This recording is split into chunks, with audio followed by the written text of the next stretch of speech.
Hi everyone, happy first Friday of Lent. Remember, we've just begun the Lenten season. Fridays are days for abstinence from meat, so no meat today.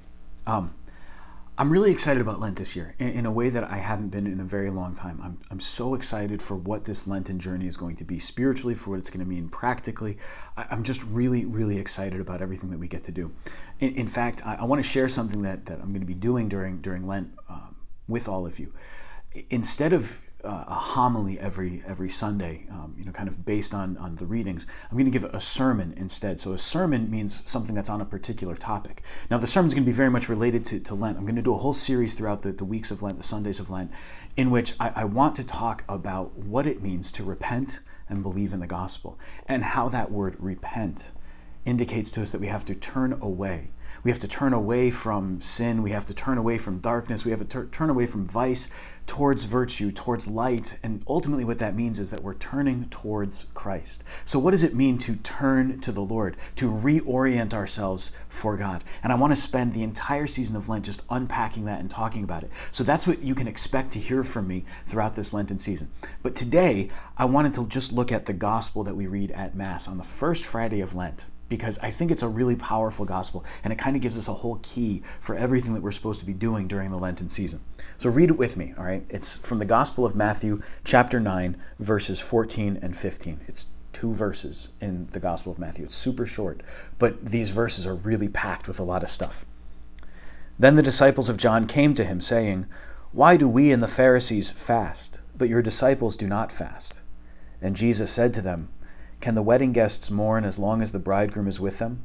The days will come when the bridegroom is taken away from them, and then they will fast." So it's a really short gospel, but there's a lot happening there. First, we see that fasting is a part of the whole tradition of Israel. And we know this from any kind of study of any world religions, that fasting is going to be very present in basically every religion that you can find. The Pharisees fasted. John the Baptist fasted. Remember the locusts and the honey, and that was all he ate. Fasting is not something that's foreign to Jesus or his disciples, nor is it something that's foreign to the people that he came from. Nor is it foreign, for that matter, to us. He reminds them that when you go to a wedding, when the bridegroom is there, when the bride and groom are present at the wedding, everybody feasts, you celebrate, but then the wedding ends and they go away. They go on their honeymoon, they leave. And then we go back to a normal way of living. Well, normal in this case is actually fasting. Did you know that fasting was a normal part of the discipline of the Jewish people? That fasting is in fact a normal part of the Christian life. That fasting should be something that we do on a regular basis, that this is perfectly normal for us to do. It's good for us, in fact. So here we go. First, why do the Pharisees fast? They're fasting because it's what the law asks. It's what God asks of his people. But why do the disciples of Jesus not fast? Because Jesus is there with them. He's there with them. But Jesus is preparing them for something else. The day is coming when the bridegroom will be taken away from them, and then they will fast. When that happens, when the bridegroom is no longer there, when Jesus is no longer walking the earth with them, then the disciples will fast. Now, remember a couple of things. First, what were the messianic expectations? In other words, what were the people looking for? They were looking for a Messiah who would lead the people, who would lead the nations, who would guide them out of captivity, who would guide them away from the Roman oppression, who would lead them into something new, who would establish this new kingdom here on earth. And Jesus is reminding them there's going to come a day when the bridegroom is taken away. That is, this messianic expectation that there's going to be a king and an earthly kingdom. Don't hold on to that one too much. There's something else even better. There's something even more that I want to give to you. All right? Then, the bridegroom, the image of the bridegroom. Well, it's pretty clear. Jesus is the bridegroom. Why? He wants to espouse us to himself. He wants to draw all people to himself. He wants to be in such deep, profound union with us that it is like that of a bridegroom with his bride. That's how powerfully the Lord wants to be with us. All right.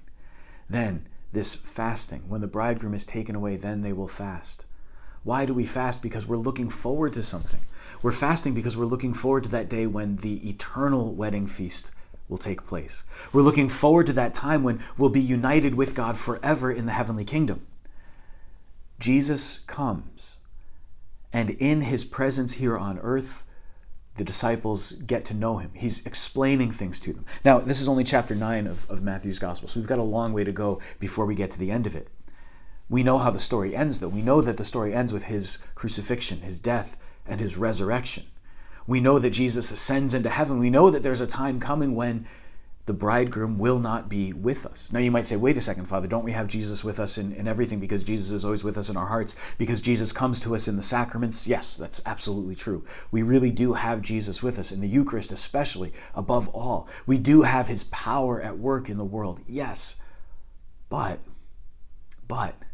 that power and that presence, it's different. It's a foreshadowing, it's a preparation. Ultimately, what are we looking for? Ultimately, we're looking for heaven. Ultimately, we are waiting for the coming of Christ. From the moment of the ascension until today, we are waiting for the second coming of Christ. We're awaiting his return in glory. When he comes again in glory, he will restore all things. When he comes again in glory, he will draw us into his heavenly kingdom forever. So, the days are coming when the bridegroom will be taken away, and then they will fast. The church gives us this gospel on the first Sunday of Lent very deliberately, because this is that time when we fast and when we look forward. We're being reminded that this world is not all there is. There's something much greater that we hope for. We are looking forward to the gift of heaven. We're looking forward not just to heaven, but to that second coming of the Lord when he comes in his glory, draws all things to himself. We're looking forward to that day when the Lord is all in all.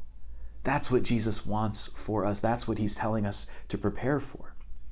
The days are coming when the bridegroom is taken away, and we will wait for his return.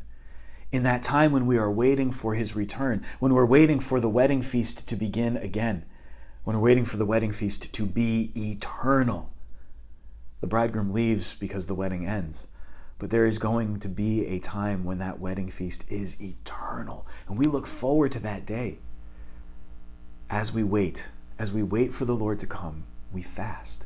We enter into this time of fasting and prayer so that we can prepare ourselves well for that second coming. In other words, everything that we do during Lent is to orient us back to God, back to his plan, but to also remind us of everything that he taught, to turn us towards the Lord who calls us, to turn us towards the Lord so that we can wait in that joyful anticipation of his second coming, so that we can look forward not just to things in this world, but to eternity.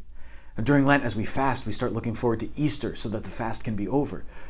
But really what Lent is meant to teach us is not just to look forward to the day of Easter Sunday, not just to look forward to 40 days from now, but to look forward instead to eternity, to God's kingdom forever, where we hope to dwell, where we hope to be with him. This is why I'm so excited about Lent. This is why I'm so excited for what this Lenten season can be. So let's go. Let's reorient ourselves. Let's turn ourselves more fully towards the Lord, and let's dive into these beautiful 40 days that help us to prepare for his coming in glory. God bless you.